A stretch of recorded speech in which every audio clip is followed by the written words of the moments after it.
सविता जी जैन कृपया आए और अपनी जिज्ञासा प्रस्तुत करें। श्रीमती सविता जी जैन। अच्छा, माइक प्राण पहुंचाइएगा। प्रतिष्ठा है। बहुत अच्छा, बहुत अच्छा।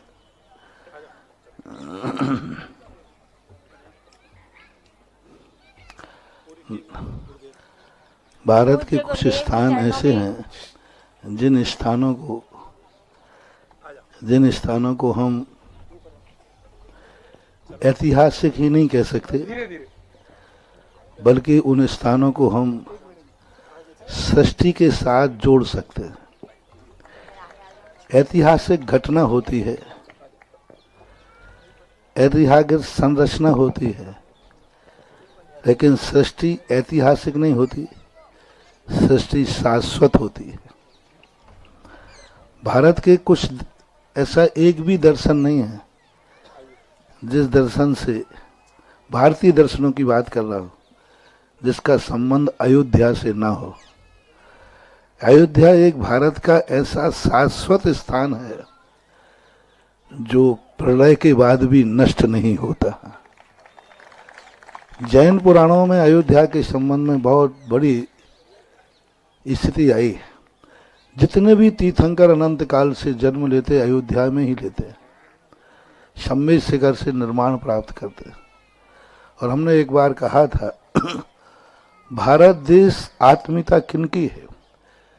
जिनके भगवानों का जन्म भारत में हुआ हो, जिनके भगवानों का जन्म भारत में बिहार हुआ हो, और जिनका निर्माण, भगवानों का निर्माण भारत में हुआ हो, भारत देश उन सब का है। और हमारे भारत देश के हिंदू, जैन, इन सभी के भगवानों ने जन्म भारत भूमि पर लिया, विचरण भी किया और अंत में निर्माण भी इसी भूमि से किया। कुछ लोगों ने, कुछ की स्थिति ऐसी शाश्वत बन गई अयोध्या के ऊपर कि जैन पुराण में जब हमने अयोध्या का इतिहास पढ़ा, मन गदगद हो गया और श्रद्धा से अभिभूत हुआ। एक समय सभी संप्रदाय में, अपने भारत के जितने संप्रदाय हैं, प्रलय आते रहते हैं। एक समय इस सृष्टि पर प्रलय आएगा और वो प्रलय इतना भयानक होगा कि सब कुछ समाप्त हो जाएगा।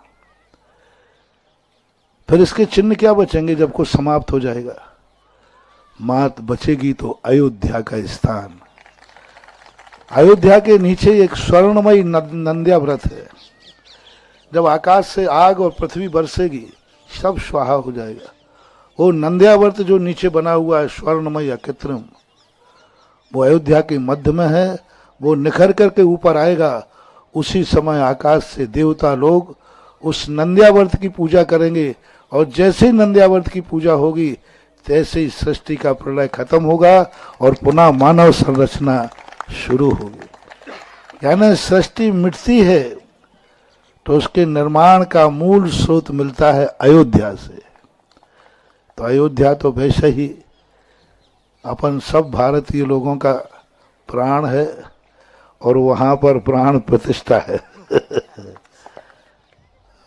और समय समय पर उपसर्ग संघर्ष झेले। मैंने कहा ना, उपसर्ग संघर्ष महान आत्माओं पे ही आते, महान भूमियों पे ही आते। सबसे ज्यादा संकट इतिहास देखते हैं तो अयोध्या ने ही झेले हैं।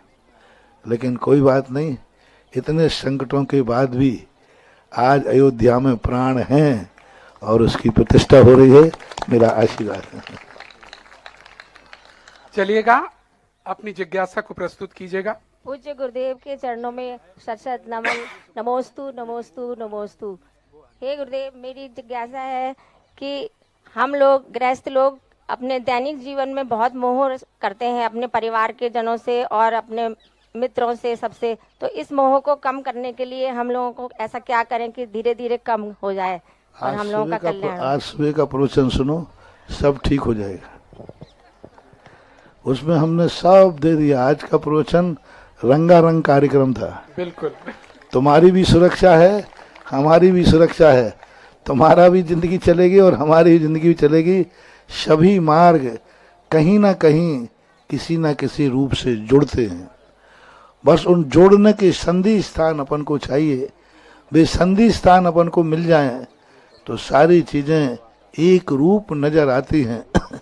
कोई बीज के रूप में दिखता है, तो कोई वृक्ष के रूप में दिखता है, तो कोई फल के रूप में दिखता है।